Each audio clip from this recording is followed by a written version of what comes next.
सुप्रभात बच्चों।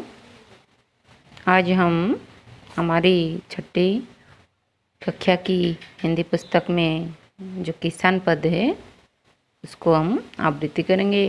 किसान क्या क्या करता है वो सब हम जानेंगे।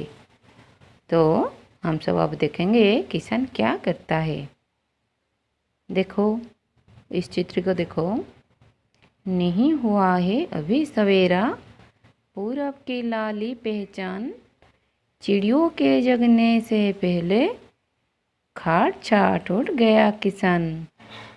खिला पिला कर बैलों को करने चला खेत पर काम, नहीं कभी त्योहार ना छूटे उसको नहीं कभी आराम।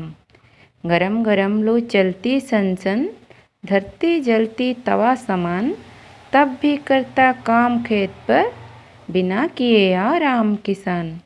बादल गरज रहे गड़गड़, बिजली चमक रही चमचम, मूसलधारा बरसता पानी, जरा न रुकता लेता दम।